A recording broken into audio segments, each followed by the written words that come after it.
Good morning. Hey, happy Saturday out of the fog morning. Thanks for coming in to see Lake and Wildlife. Great presentations today, and we're happy you're here out of the fog. Thank you. First of all, let's go to our mission, because I think the mission is very important, especially today looking at the long-range plan and the plan for the habitat conservation. Living in Bent Tree is a privilege which includes the responsibility to care for the natural world around us. Therefore, Lake and Wildlife works to preserve the natural beauty and wildlife of Bent Tree by encouraging BTCI and all residents to be good stewards of our natural resources. Three key items, very key items: monitor, educate, and volunteer. Today we're going to welcome our new members, partners that may be here for the first time. Have a board liaison report from Sandra, who's here today. Committee reports, quick treasurer's report, and then we'll move on to the Bent Tree Habitat Conservation Plan, which will be presented by Rick and Dara for your comments, input, output, and adjourn. So let's move on. What's most important is you're here. That's the most important thing. Okay, Sandra, I'll let you give your short and sweet board report. Good morning, everybody. I'm not going to take much of your time this morning. The board of directors has been in budget meetings for the last 3 Tuesdays, and you'll see the results all that soon. I did want to remind everybody that the deadline on the 2 CNCNR changes has been extended to December 6th. So please be sure and look in your email and vote. It's very important to the community. And just briefly, that's on the capital fund flexibility and the short-term rental resort fee. And I think that's all I had today. So short and sweet. Thank you.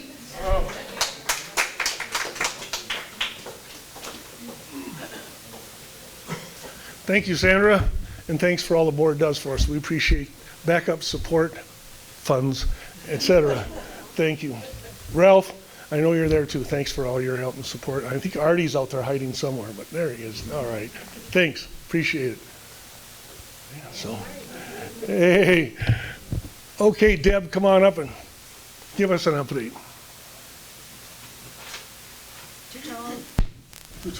Okay, Sandra's going to make me look bad because I have a little bit more to say than Sandra did. I have a slide for you too, in case you want to. Oh, wonderful. Well, that was one of the main things I was going to talk about. Tamarack Treasures, it's that time of year again, folks, for the boutique version of Tamarack Treasures, which is our big holiday sale. If you haven't been to it before, please come. It's an amazing event. There are a lot of folks that put a lot of time into it. Tamarack Treasures, for those of you that don't know, has become the major fundraiser for Lake and Wildlife. So all the things that Brian was talking about that Lake and Wildlife accomplishes throughout the year for all of us is largely funded by BTCI, of course, but from the Lake and Wildlife perspective, from Tamarack Treasures. So it's important that we all continue to donate, to volunteer, to shop, spread the word. There are a lot of ways in which you can get involved with Tamarack Treasures. Monday, we're doing a little bit different this time because we have been so blessed with an amazing support of Tamarack Treasures that we're out of room. So instead of collecting at admin like we've done in the past and then moving all of it over here, thank you Kenny Sinclair and all of the guys that help with that, we're going to collect here at Club Tamarack. And we're only going to do 3 days because we already have an overabundance of stuff that is residing and has been for the last year in Deanna Daly's basement.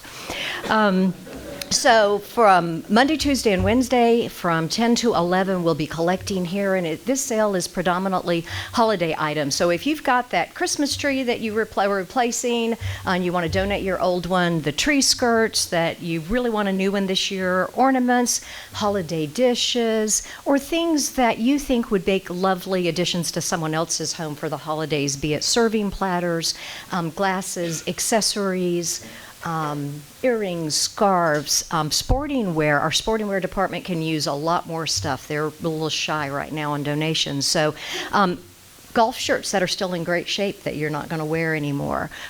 Golf clubs that you were going to use and didn't use. Or like my husband, he's gone by the Golf Pro shop again and there's a new one that he can have. So, maybe one of those 3 bags of clubs in our basement can come live at Tamarack Treasures. But those are the kinds of things, and we're trying to keep it at a boutique kind of quality, so things that are gently used. If you wouldn't want to receive it as a gift, then we probably would rather you donate it someplace else. So in addition to the collections, again, Monday, Tuesday, and Wednesday, you'll pull up down here right at the doors, and our team will help you unload this stuff into Club Tamarack, 10 to 11. If for whatever reason you cannot make that time, if you'll contact Mary Ada, we do have a team that can do some limited pickup as well. And we understand that some people just can't haul some of the items, so let us know on that. The big days are a week from today. The sale is Saturday from 9 to 2. That's our full price day. And honestly, folks, based on the 7 prior sales, if you want the good stuff, be here when the doors open at 9 a.m. because it will go very, very quickly. We will close at 2 p.m. that day. We're coming back on Sunday, 1:30 to 3:30, and that will all be half price. So the goal at the end of the day is for all of it to go out the door. If you haven't already signed up to volunteer, or if you don't know that there's a way that you could fit in with this team, please contact Mary Ada. You're welcome to contact myself. There are so many ways besides hauling boxes of stuff for staging. We're going to have, I think it's at least 8 Christmas trees that have already been donated that we need someone to make pretty, put some ornaments on, decorate those. LouAnn Chambers stages an amazing bakery with baked goods of all types and goodies. If you're a baker, LouAnn, I'm sure, would appreciate any donations that you want to make to the bake sale, and she can give you specifics on that, but usually it's bagged in small serving sizes. Baked goods, let's see.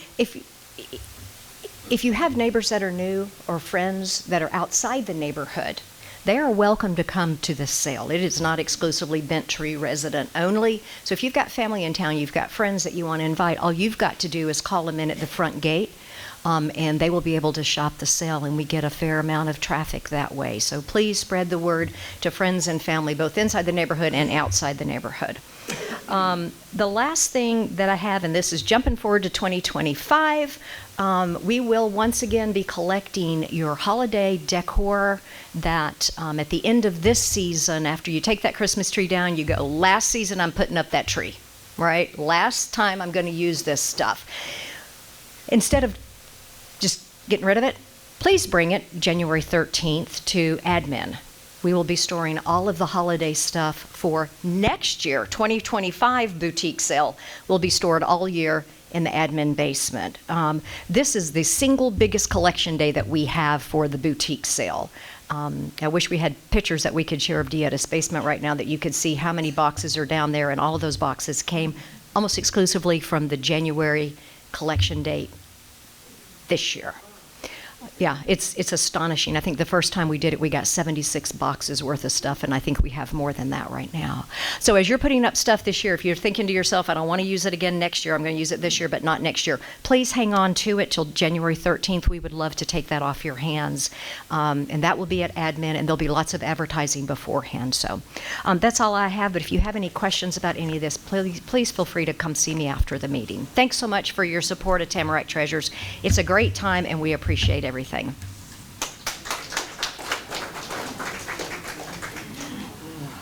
Thank you, Deb.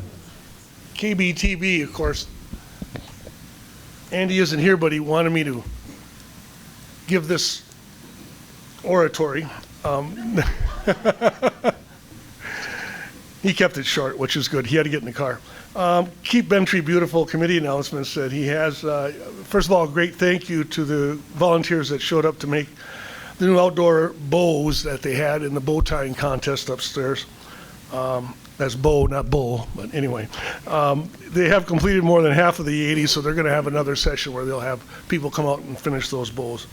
Also, we wanted to thank the fall landscaping people that showed up to help them, especially Lou Dunnigan, Mary Jane Risotto, Jan Jeffcoat, John Jameson, Kenny Sinclair, and Dara Sinclair.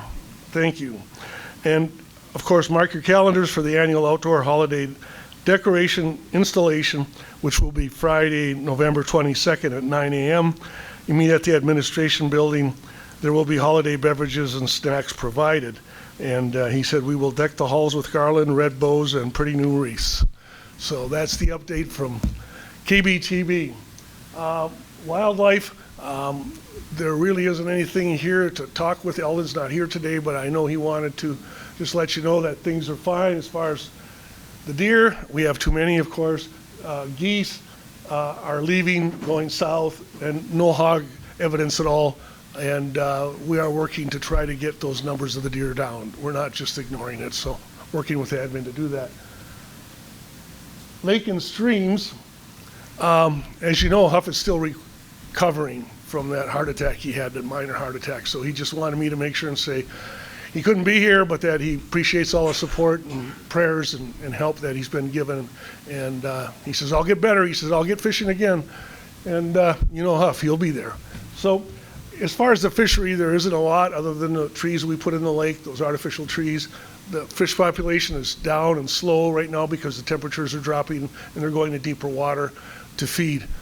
As far as the streams go, last month we did our monitoring and just last week again, and dissolved oxygen is fine, around 7, 8, and our pH is at 7, which is a very good number as far as the fish go and habitat. So our lakes and streams are in good shape.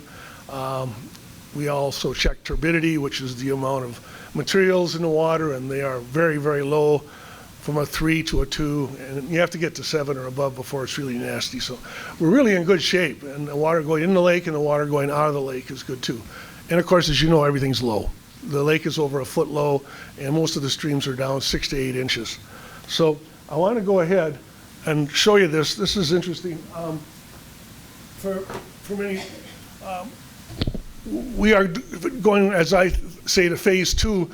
We did the stream bank restoration over here at Coffee Cove. If you've been by there to see how we smoothed that out and laid down the coconut weave, put in the grass, and have prevented a lot of erosion and problems, put the logs at the bottom.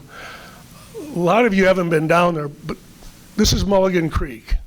And you know where Mulligan Creek is, down there off Mulligan and Tamarack, and it runs out into the lake, and it accumulates from way up on the mountain, down around the golf course, and back down in. Other side of the golf course, that's the water that goes through the water wheel and down through the pond, all ends up in Mulligan. Mulligan, from a size perspective, is about 10 times as big as the Coffee Creek work we did. It's about 1,000 feet up and down both sides. As you can see, the size here, the roots of these trees are all hanging out. Erosion has occurred. All the rocks and everything in the side has come through. Here's a tree over here that half of it is dead and the other half is eroded back in. The road that you drive on to get down there is right here. And in some areas, there's only 1 foot to 2 feet of dirt before you hit the road. So there's a lot of erosion here, down through. You can see the roots all sticking out, down around in here. And these trees, a lot of them, it goes back in 3 to 4 feet. So not only is it dangerous because the road is eroding, and that road is what we need to go in and out and maintain, that road is also the road that they use when we get to the dredging to pull the material out that's being dredged. So we need that road. But more importantly, all this side is eroded down, and that's the wash. That's the silt that's washing into the lake. And what you're seeing here is about 1/4 of Mulligan Creek.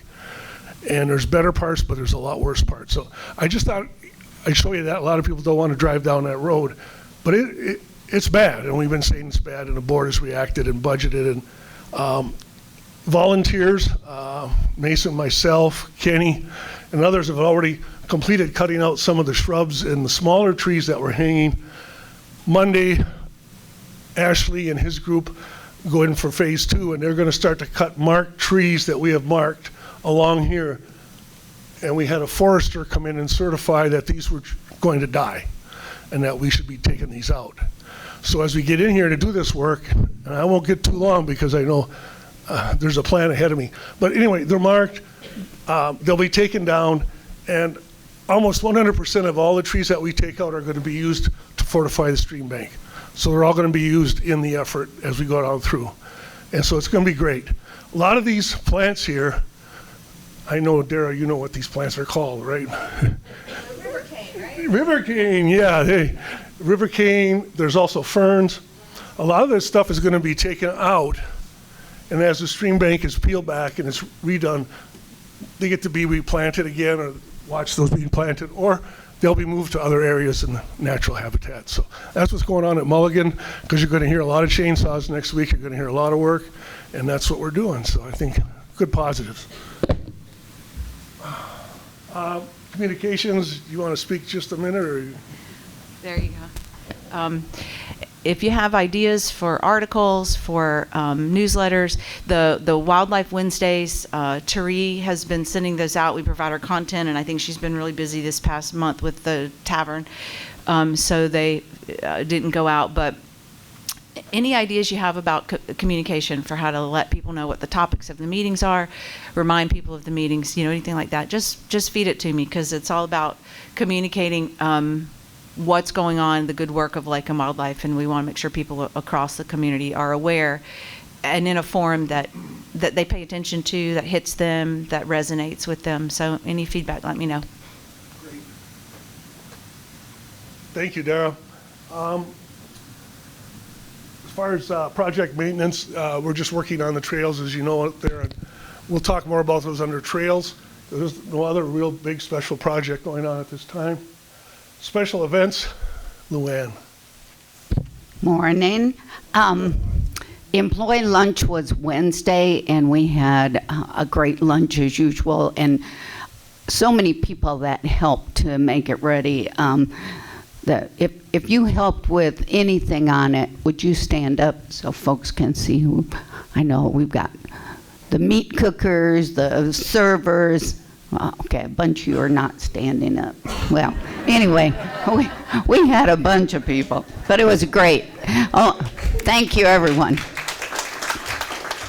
And if you don't realize, we do this every year for Lake and Wildlife. Activities might do their own.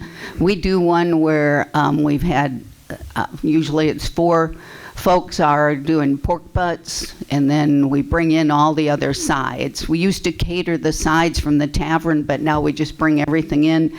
So the cost to us is minimal, and I think the employees really like it because you've got 4 different types of macaroni and cheese to pick from, and coleslaw and baked beans, and I mean they go through the food. So good luncheon.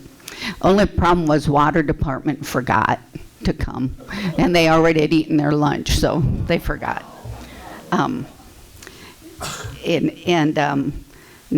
This next week, like Deb said, we've got Tamarack Treasures with the bake sale. If you are going to bring baked items, if it's bars or cookies, we do like to have them in Ziploc bags marked with what type they are, like 3 or 4 at the most in a bag. If you're doing a full cake and want to sell it, or a full pie, we can do that as well. But if you've got small portion items, please put them in Ziplocs.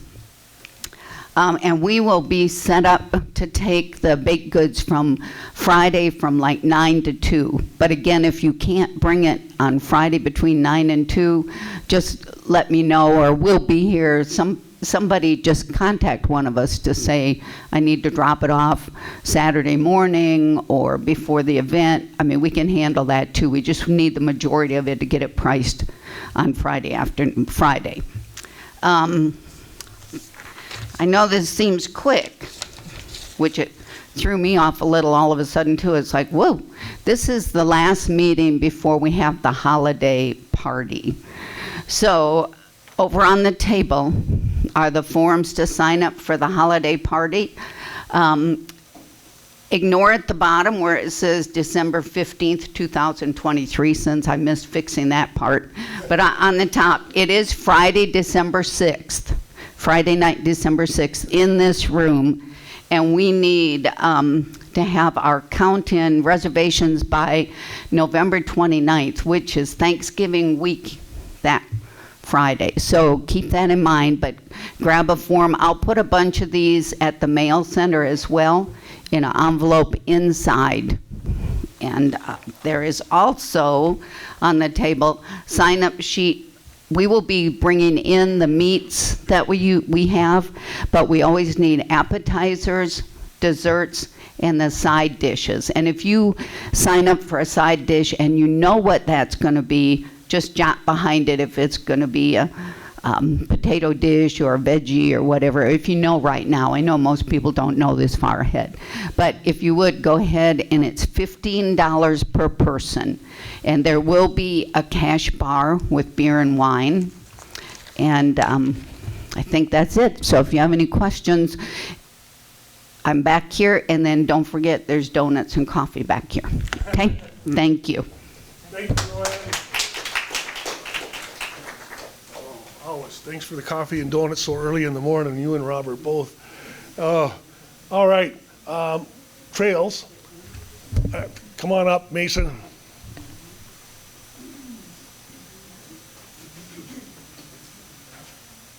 Not much new to report on trails. All the trails are open. I recommend people that are hiking the Chestnut Cove trails to use hiking sticks, and not a bad idea to take a whistle along with you. And even on Upper Beaver Run, it's a good idea to have the hiking sticks because the trail's getting a little rough. We're probably going to have to start looking into doing a little bit more rehab on that trail. For upcoming stuff, I'm looking, we need to get some plants around the Chestnut Cove parking area. And so I'm going to plan on requesting help to plant things in sometime early December. I know December is a big month, but it's also the end of the budget year, and I need to spend a little bit of money.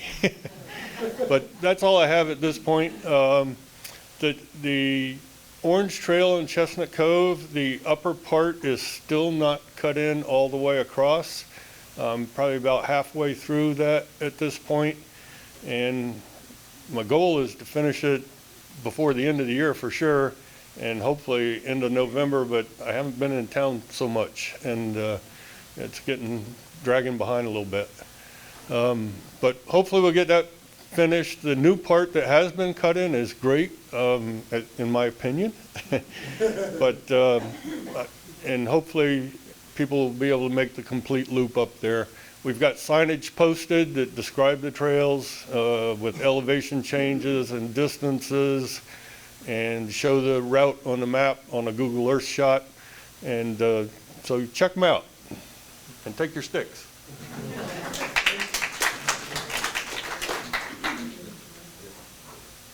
Thanks very much, Mason. Thanks for all the work you do on those trails too, keeping them up, and that's not easy. Hopefully we get you that lighter chainsaw so it won't be so bad. And, but anyway, we had a good look at Beaver Run for sure doing the work up there, and the trees that fell, I know Rick, we talked about in that one big one down there, so we'll watch that one, get some of that taken up. How about volunteers? Yeah.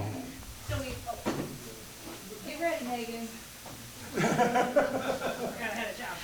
Yeah, so recently we've started making sure that we acknowledge people who are here, people who have worked on behalf of Lake and Wildlife, and instead of asking people to put their name in the basket and draw from it for our prize pool, which is the far table back there, that's the treasure chest prize pool that you get to pick from if you are our volunteer of the month. But Megan has a way of randomly pulling from the list of people who are here today. So that's how she's going to do it. And you get to pick.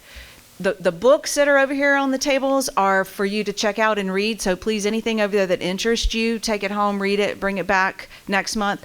But the far table, there's a bear whistle, there's a flashlight, fire blankets, there's some a gift certificate to Tamarack Treasures, some other goodies back there that you might be interested in. So come on, drum roll. It's pretty technical, so I won't explain it, okay?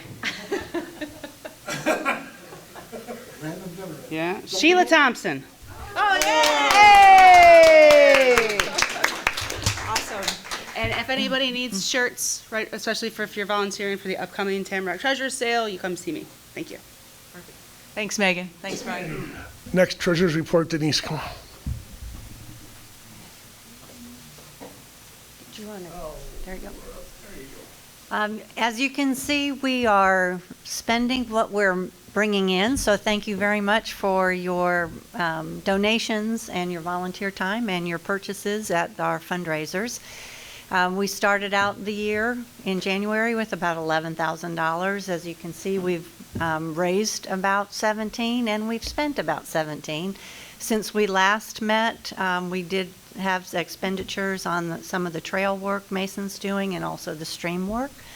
But we also have projects that are still underway, so we'll be spending a little bit more than that before the end of the year.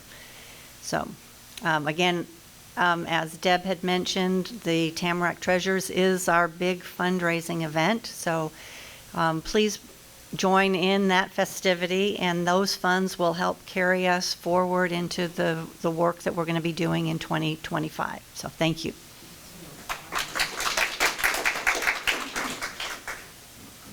Thanks, Denise. We appreciate it. Just so everybody knows, she is our reminder, believe me. She tells us what we have and what we don't have and when we can spend it. So your cash flow is always watched very closely. And she's doing a great job, but she had a good teacher with Rick to kind of show her how. And anyways, she's doing a great job. We've talked about Tamarack Treasures, and it's very important, obviously, as everybody's talked about. Again, Monday, Tuesday, Wednesday, 10 to 11, right, Dev? Coming in, bring it here at the bottom. Okay, quickly. December meeting, of course, we'll have Jim Pryor here to give his annual report of BTCI and what's going on. I'm just going to do a quick survey real quick. Next year, we've got some speakers lined up. We're thinking of some things that are going on that would be important to hear about. We all know about nature and the habitat, so that's important. Some people have asked, how about Mark Warren? Would you have him back? Would you like Mark Warren to come back? Do you remember Mark Warren? Yeah? Okay. Yeah, and habitat, obviously, tree people, shrubs. Snakes, right? We have a presentation plan on snakes. We do on snakes, yeah. So there's also been a request, and Andy keeps talking about maybe we should have a presentation on the marble mine and the marble. Does that area sound good? Okay, good. I've had people, because they know of my background somewhat, ask me a lot of questions about bugs. Pests, rats, roaches, mice, what eats plants, all that. I have someone that I could bring in to speak on all of that. Would that be important? Would anybody? Okay, okay. So is there anything else that you want us to try to find somebody to speak on other than the board and Jim Pryor? Birds. Birds, trees, bears. Birds, trees, bears. Lions and tigers and bears. Okay. Birds, trees, bears. You're our audience, you're our customer, and I figure I might as well ask. Why not, right? Anything else that we talk about? History. Yeah, I mean, you know, we have Chris Felt, of course, who has the history and the information, and I see no reason not to invite Chris back. He would like to come and speak next year. Is that okay? Yeah. We're going to move on. Conservation plan, I will get the presentation up, and I'll just ask Rick Patterson and Dara to come up. They've done a lot of work on this. Good to see everyone this morning. Glad you're here. You know, one of our main focus as a Lake and Wildlife is natural habitat, as stated in our mission. You remember back in mid-2023, a survey was put out to the community about a lot of different questions. This is the completed survey, and out of that survey, a lot of recommendations was made, and out of those recommendations, actions were taken. So we're talking about one of those today. In the survey, I have to hold this and look too. In the survey, there were primarily two questions. Too close, about 6 inches. 6 inches. What was the primary reason that you moved to Bent Tree? 32% of the people said it was for the mountain living, escape the urban life, and the nature and the view. The second question was, what should be the major theme for marketing Bent Tree? And I was really surprised that 74% people said mountain living and the nature and serenity. Those were the things that came out of the survey that caused the board to recommend that we have a habitat conservation plan. And I'm going to read this because you probably can't see it all.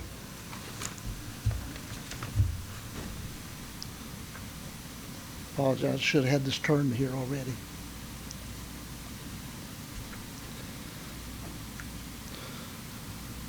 One reason is I can look at you while I'm reading.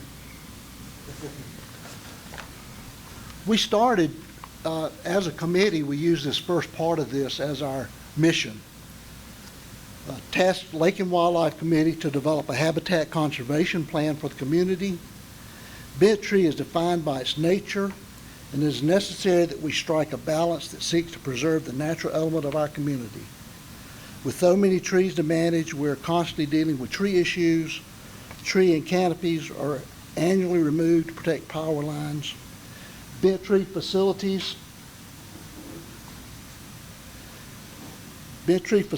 and Lake Tamarack Dam, homeowners constantly file requests to remove trees from the property because they're dead, too close to the home, located in septic fields, or vista pruning, or other reasons.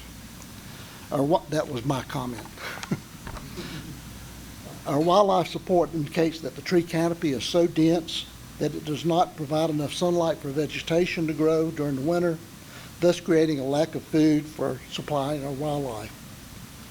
All of these problems equate to eliminating trees, but we do not have a process to replace trees. Such plan would help to better define tree removal standards, but also create tree specification and replacement standards. It is important to encourage Lake and Wildlife to continue to work with partnership with BTCI, the Architectural Committee, on these ventures of habitat preservation for properties within Bent Tree. Lake and Wildlife should continue to be a resource to property owners for education and habitat conservation. It's a big statement. We started working on this in January of this year. It's been a long endeavor. So I'm going to look here rather than look back there. We set up a team. It included Dara and myself. Artie Allen was on the team. Chris Felt participated. We had also asked 3 people that are basically just community. Now, James Smith has been very involved with Lake and Wildlife, helping to clean up and the trees and things like that. But Brian George and Patrick Morrow, 2 other people in the community. And we met roughly every 2 weeks for the past year. When we started developing this process, we felt we needed to have a total involvement. If you remember the mission, it says a Bent Tree habitat conservation plan, a community habitation conservation plan, not Lake and Wildlife plan. And that's one thing that we want to really try to push to the community is it takes a village, to coin a person I don't like, but it takes a village. So we had to get involved with the board of directors. We had to get the BTCI staff involved. We had to get Lake and Wildlife involved, architectural lab, and also residents. It's a total thing that we've got to do. We will be most successful if community works together. It is not a mandate for residents. This is not a set of rules that you have to do. We hope it is a commitment that we can do voluntarily together. When you start looking at Bent Tree, you realize there's a lot of different things in Bent Tree. You've got residential properties, you've got future homes, you've got unbuildable lots, you've got lakes and streams, you've got the area, the green belt around the lake. You've got the forest. You've got the green space that we have in our common properties, our facilities, and our amenities. All those things take a part of this. So what we tried to do when we started developing this plan is to make sure that we incorporated and involved those areas in our plan. We looked at our property. We have roughly 3,500 acres. You can't see this, but we went through every area that I just mentioned and basically determined how many acres is in that category. And out of that, how many of those acres, what percent of them have forest, covered with trees. And as you'll see from this, about 2,509 acres of our 3,500 acres is still, from a definition, forest. That's great. You also realize, if you look down at the bottom, 2,233 acres of that is owned by bent tree.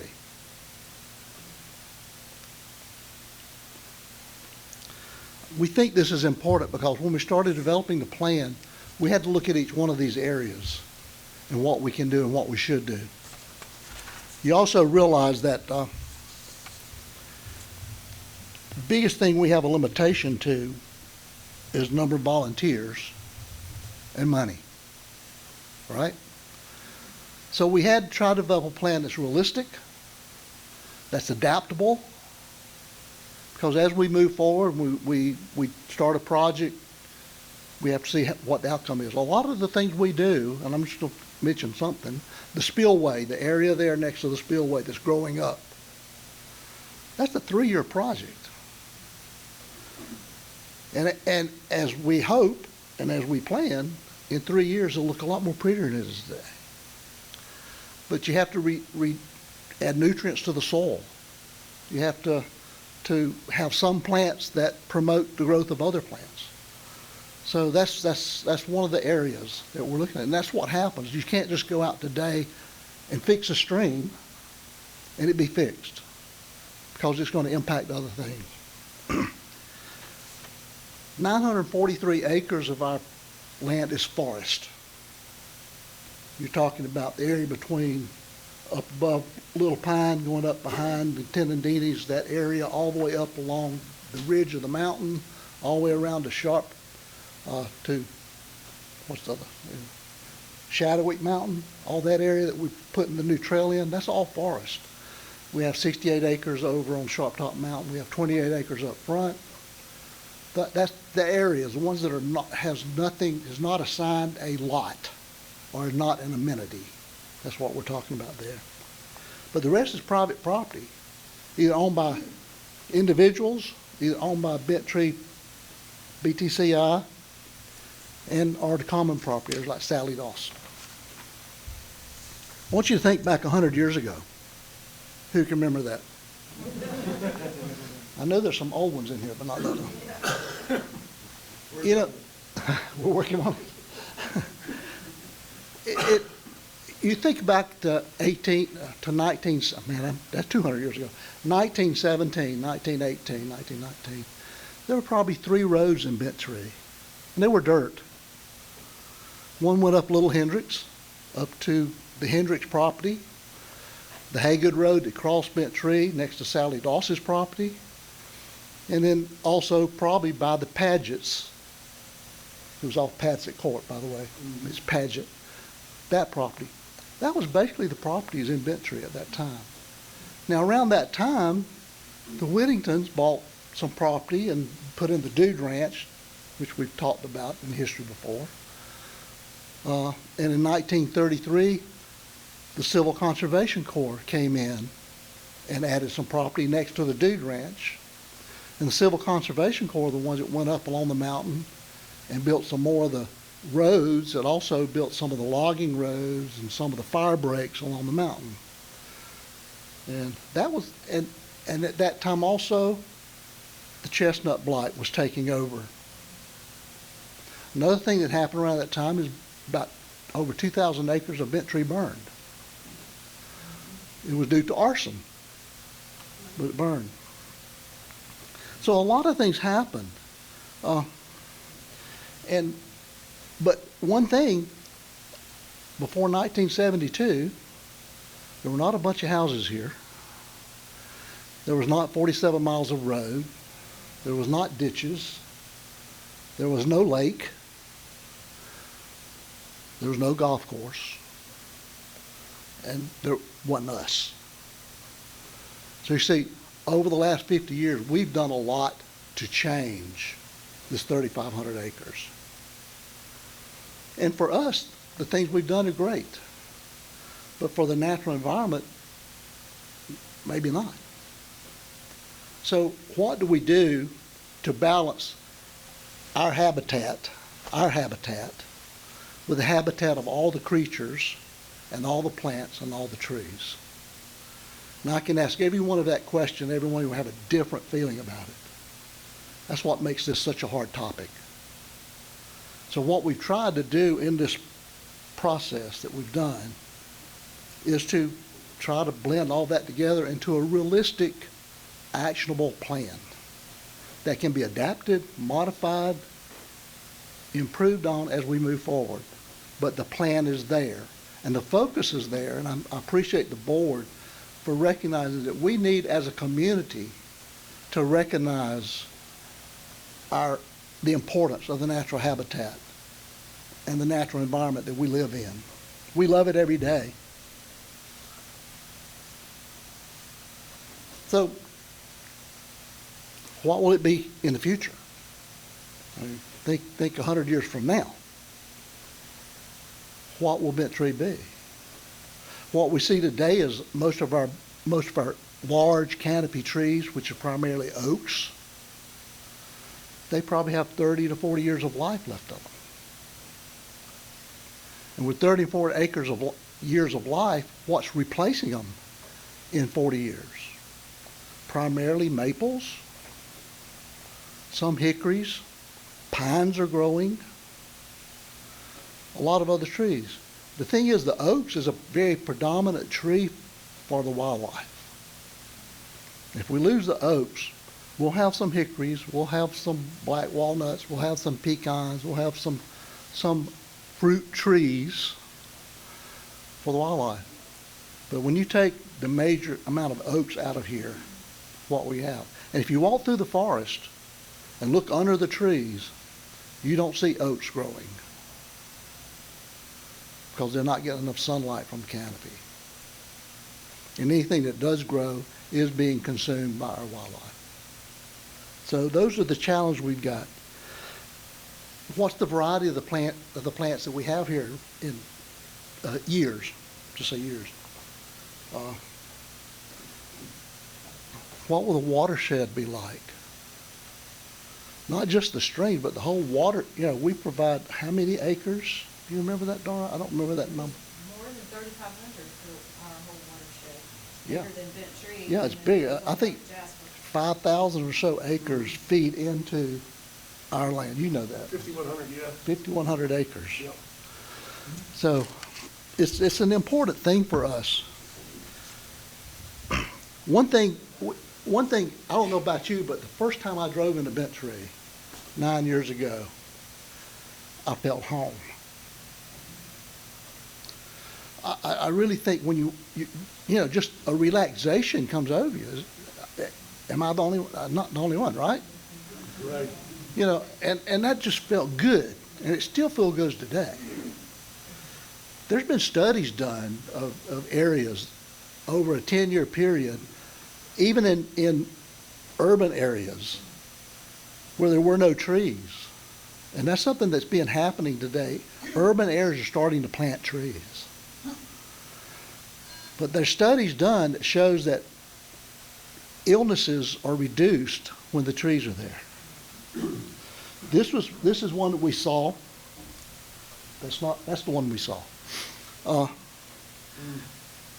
Living in the forest boosts the immune system. It lowers your blood pressure, reduces stress, improves your mood, most of us.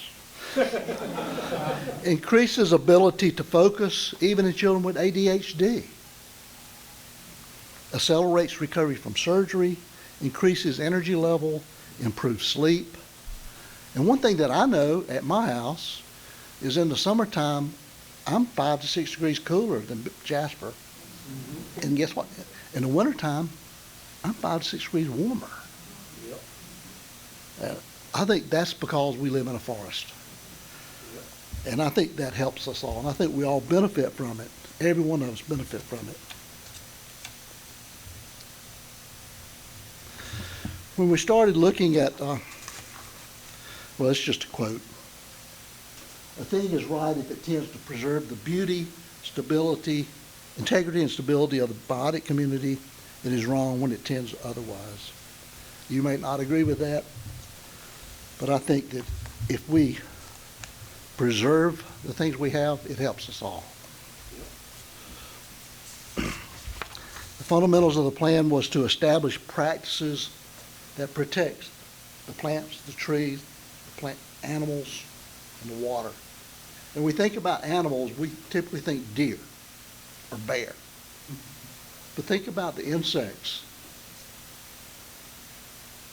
Thank you. If I'm talking and you can't see, think about the insects that live along the edge of the lake, underneath the grasses. The insects feed the frogs. The frogs feed something else or something. I mean, there's a complete change. And everything we do, even if it has a positive impact on something, it can have a negative impact on something else. I read a study yesterday about stiltgrass. I'll tell Dara that they've studied. There's 12 insects that eat stiltgrass. And yeah, we don't know what they are. Maybe ticks. I don't think I want them. But and that's not only that, but the stiltgrass provides cover for frogs and lizards and things like that. So there's an impact to everything we do. Especially in an environment like us when there's very little understory, stiltgrass could have a positive impact on some of our animals. Even though it's an invasive. I know she's grimacing over here. We didn't go over this. But that's, I try to surprise her. But I'm just trying to emphasize that whatever we do, if we see it doesn't work, we change it. If it has a negative impact that outdoes the positive impact, we need to adjust it. And a key thing to this is how do we educate the community to be more conservation focused? That's through the Wednesday wildlife things, it's through echo articles, it's through these meetings, it's through whatever way. So, you know, we want to do that. We found people in the community that are very conscious for conservation, but they've never been anywhere outside their house, right?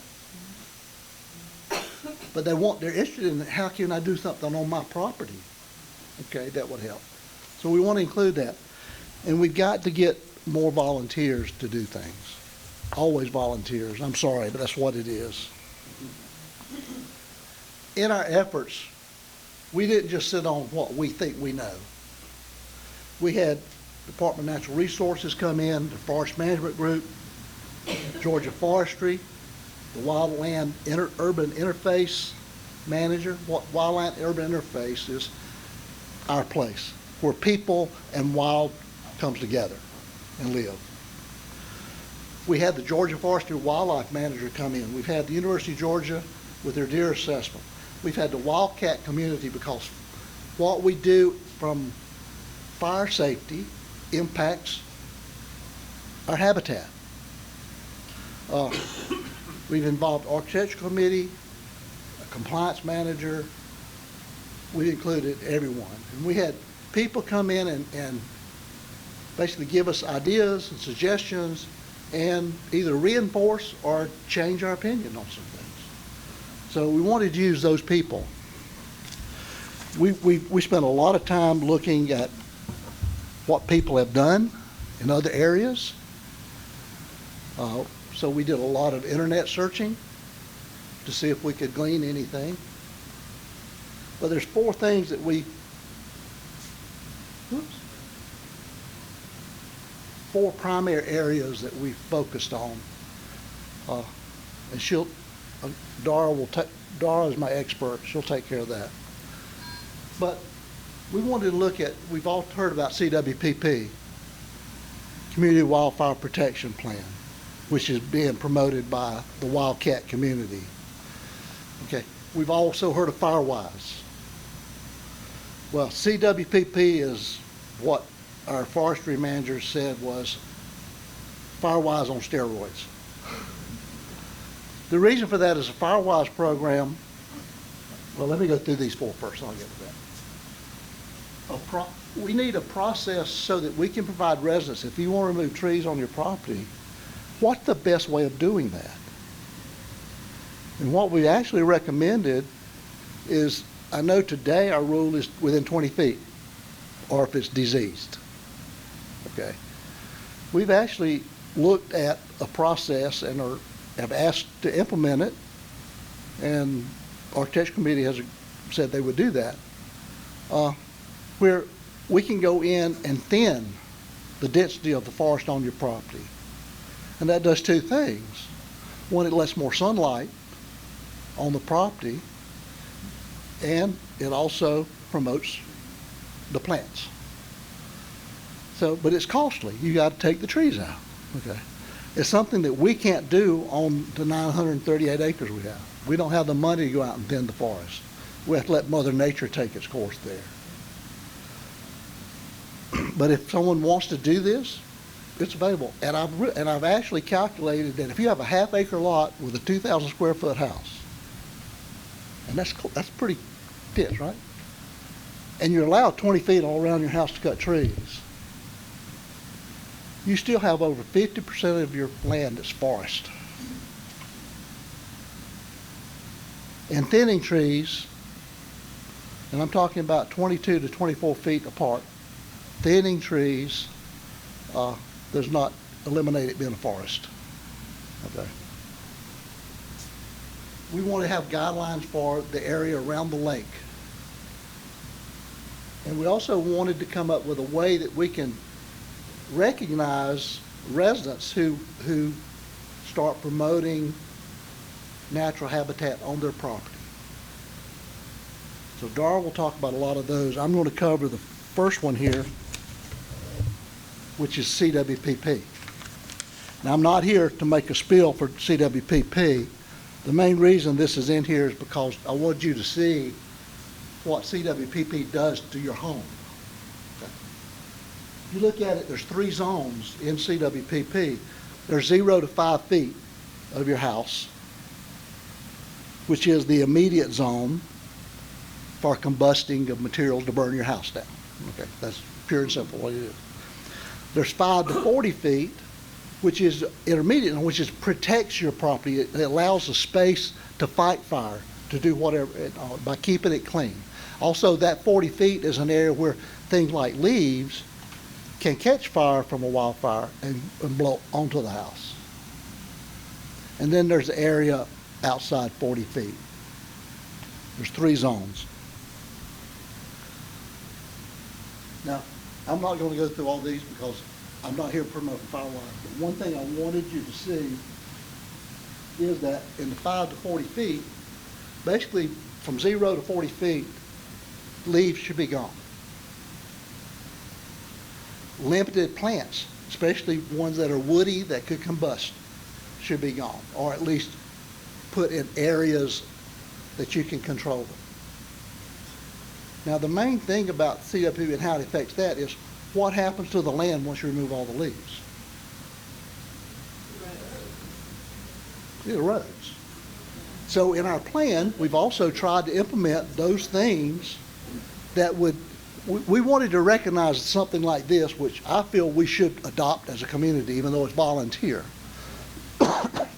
We should adopt this community. We wanted to make sure that our plan encompassed that decision. So we've got things in there. Even up to 40 to 100 feet, deadfall like trees should be on the ground. Leaves can be there, but it shouldn't be in big piles. Things that low to the ground, that the moisture from the ground can keep them from being combustible, things like that. The second thing that I'm talking about is the removal system. I basically did that. We've got a process where we can come into your property or architectural committee when you request trees to be removed. We can go into that property and say, this is what you should do to remove these trees and how you should remove them in order to promote the forest, actually help the forest, and meet your objectives also as individuals. We've also contacted a person that will come in and help us do that, who is an arborist expert person that does that, so we can work on that. So that's my part, basically introducing it. Dara will come and talk about more of the guidelines.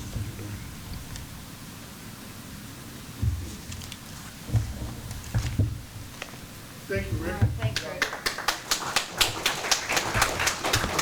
Hey, everybody. Let's see, we're just going to get, oh, you already moved it. Okay, perfect. A little bit more into this, and this is what Rick was alluding to. Not to be repetitive, but just to reiterate that oaks are keystone trees. Keystone meaning they have a larger than other things influence on the environment. And with the demise of the chestnut tree, the oaks became the predominant mass producers for wildlife. With the acorns, that's where most wildlife will get its food. And our trees here, particularly on our sloped forest, and I don't know if you've noticed, if you've seen a tree fall over, places where, for example, big rocks are caught up in the root ball, or there's our soil, a lot of trees don't get the deepest roots, and on the slopes, the oaks are coming down. We've had droughts, and so we have been losing and will be losing a lot of our biggest oak trees over the next, 30 years, 50 years, and then what comes behind that, and that's I put it out in the Friday news, and we can put it out again, a great video where a gentleman explains what's called the oak regeneration problem. And everybody that we had, a lot of those experts, I kept asking, is that real? Do you believe in that? Do you think that that's actually happening? And I haven't had anybody who didn't believe in it. I mean, it's commonly accepted that this is a problem. The oak regeneration problem is real.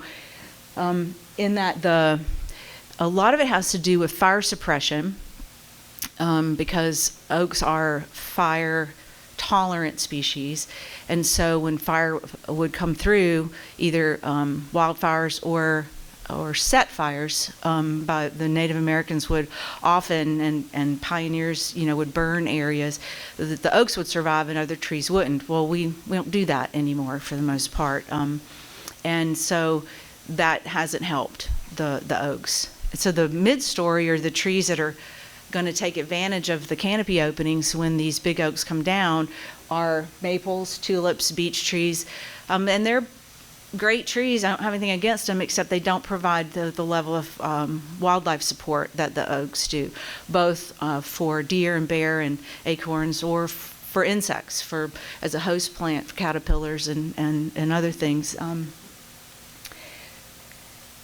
And so it's not just the trees in the mid-story, but the understory, or the forest floor here is degraded because we have heavy deer browse pressure, especially on our native plants. If you told me that we were learning the deer would eat stilt grass, then I would be thrilled, because that would solve 2 problems that we have. But the deer don't eat the stilt grass. And like I said, we have fire suppression, and that would burn off a lot of the heavy leaf layer and things that suppress the plants and make it even more shady and dark underneath. And invasives have a foothold. And I know, most people don't, green is green, right? And I don't like to sound alarmist, but I will tell you that when you get and start looking, invasives do have a foothold in bent tree. The ones that are highlighted, this is the Dirty Dozen list from the Georgia Forestry Commission. Chinese privet. Number 2, Nepalese brown top. That's Japanese siltgrass. It goes by different names. Non-native lespedeza or Chinese bush clover, you'll hear it referred to. Kudzu, I know, you see it all over Pickens County. You don't see it too much here, but if you look closely, it's here, and it will continue to grow and spread. And so these are things that mimosa trees, and then we have additional, which are considered category 1 or the worst type of invasives. Tree of heaven, paulownia trees, also known as the princess tree, the one that makes those beautiful purple flowers in the spring, Japanese honeysuckle, and a shrub that's now blooming with little red berries, a Moor honeysuckle. And all of these are invasives, invasive plants, and the definition of an invasive plant is that it does harm to the ecosystem. And I often get that, well, won't nature balance itself out? And it will. 1,000 years, 10,000 years, I don't know, and what the time frame for that will be, but it won't be anywhere near our lifetime or our grandchildren or our great-great-grandchildren's lifetime before nature would find a way to find new host plants, or things would just work themselves out along the plant community. So if we just say, we're not going to do anything about it, we're going to let it work itself out, we'll lose a lot of what we're used to. And so anyway, so we can't just assume it's not a problem here. We need to address these and do what we can to bring back the native plant community. I don't see us doing fire, prescribed burns. I'd love to, but the fire department, this at this point isn't interested. Now, things could change. We have a lot of natural fire breaks, but that's not an option for us. So that leaves us with being more active in things like the thinning that Rick was referring to. So that program is based on the belief that removing trees can help, actually, can help a forest be more resilient and can help with wildlife habitat. If it's big ifs, right? These are the big ifs, and this is why we need to have experts guide us as a community and on any individual project for what gets removed, because it's not about there's a lot of things that have to go into it. The types of trees that you're removing, both at the species level and the specimen level, the lay of the ground, the age of the trees, how many you're leaving. So we had a gentleman come, for example, and look at Cameron Park, that area behind the admin building, thinking about doing a example project there for thinning. Well, that area has 3 beautiful white oak trees that are aged. They probably have 30 or 50 years, and some pine trees, and a ton of poplar trees, so the tulip trees. That's what's there. And he said, in this particular environment, you'd have, so the poplar trees are basically, it would be an all or nothing, because if you thin trees and you don't do it in a smart way, you create hazard in the other trees, because trees grow up together, the way their root systems do, and I don't profess to understand it all, except that they get used to a certain way that the wind blows through, and they depend on their neighbors to do, and so you start taking their neighbors out, and then the ones that you leave are going to blow down in 2 or 3 years. And maybe that's fine in a more remote environment, but we certainly don't want to create hazards, where we walk and where we live. So any given project has to be done with a very specific consideration for that space and the trees that are there, both species and age and condition. And it's beyond anybody's ability that I'm aware of in Bent Tree to do that. So we have some experts who have agreed to work with us on these types of processes to assess any given property, that on common property or a residence property, to approach anything like this in an intelligent way. We also need to monitor, when I said the reaction to sunlight, it's okay, so you have a lot of sun now. What are you getting growing? If it's just more stilt grass or more invasives, then you probably didn't, it was not productive. in the scheme of things. So it's about the follow-up that comes into once you release trees or bring sunlight to the ground, then what happens.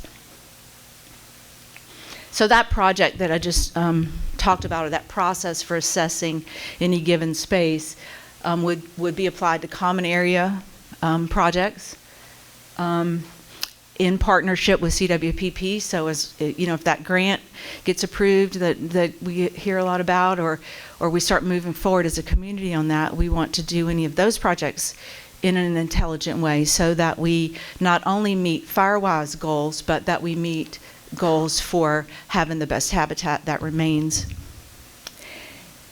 And for people who want to do tree removal on their own property that's beyond the scope of what our current guidelines allow for. This would provide the blueprint or the process by which that approval could possibly be granted. And this is all proposed. I don't want anybody to, none of this is a done deal, hasn't been voted on or set in the records. I mean, all these are proposals, and this is the first time that we're bringing this to the community for a broader set of feedback. We'll get to the next steps for more feedback later. And the riparian zone, the riparian zone is by definition, is the space between land and water. It's the transition from land to water. And around the lake and around our streams, we need to maintain that riparian zone. It is the area that collects the silt, keeps it from going into the streams, into the lake. It's the area that silt is the biggest pollution that we have now in Bent Tree. We do all the stream monitoring and everything. We don't have other types of pollution are not typically found, but silt is. And so, and for habitat for aquatic animals and stuff, there's so we're looking at best practices for maintaining that area, while also acknowledging that people who have homes and property that border that area, like nobody's property goes right down to the water's edge. I think everybody's aware of that. There's that buffer zone. But when you live on the lake or you live on a stream, and people like to access those or amenities or personal areas that are adjacent to their property. So acknowledging that there needs to be a way to access that space while still preserving the integrity of the greenbelt. So there's a balance there. The Residential Habitat Certification Program. So this is, y'all may have heard me and Barbara talk about what we called habitat yards. Somebody who wants us to come over and move volunteer plants or put the right kind of seed out and give advice on improving the native plant community in your yard. This is kind of an evolution of that program. So trying to recognize where people have volunteered who want to have their property be a contributor to habitat conservation.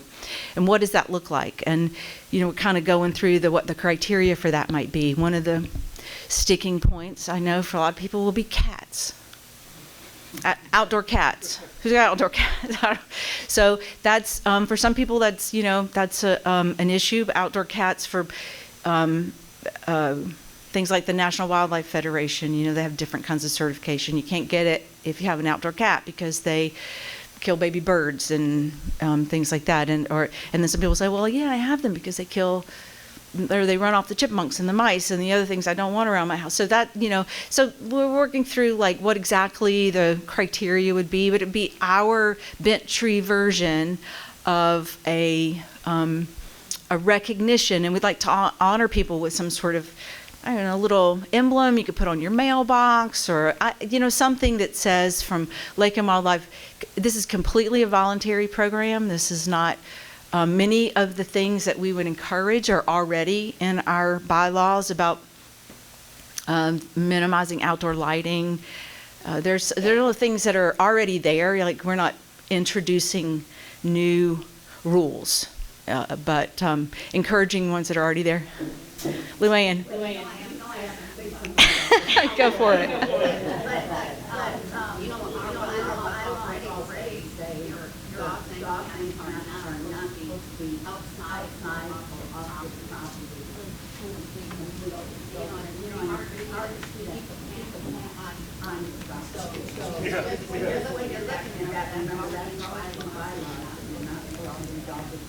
Outside your property, yeah.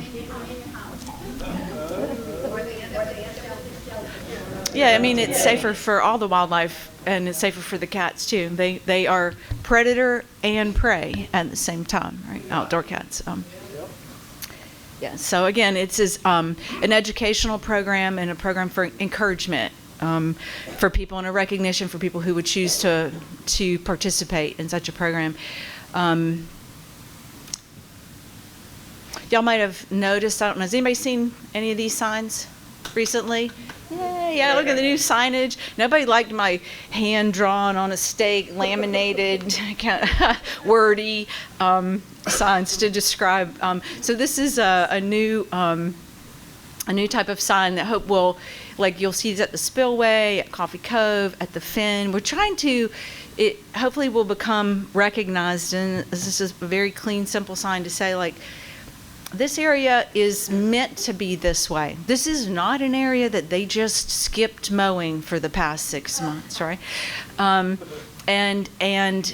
Eventually, so my goal over the winter is to put at the bottom of the signs a little QR code that anybody could scan with their phone, and it would take them to a place on our website which would describe what's going on here. So, this area is marked, so you know this is intentional, and you want to know more about it, just scan that QR code, and you could read about the goals for that area, what's being planted there, who to contact if you have feedback or want to know more, want to know what a particular plant is, anything like that, so that again, in an education and communication effort, people can understand better and support these areas. So current status and next steps. The whole plan, so this is a summary of the plan. Rick has a copy of the plan. It's 28 pages, maybe growing long. I mean, it's got a lot of background reference.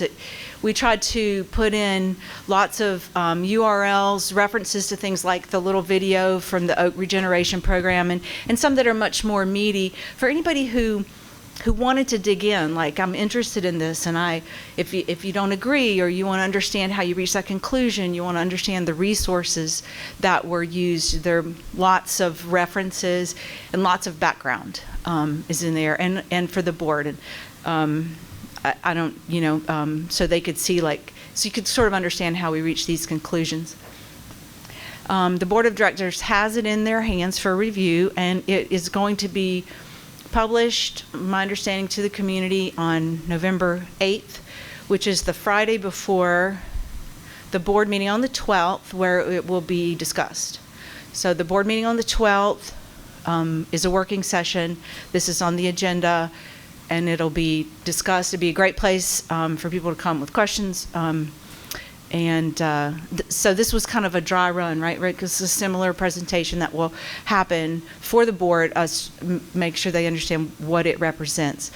And on the 8th, it will go out as part of the meeting agenda for anybody who wants to see all 28 pages. That's when that will happen.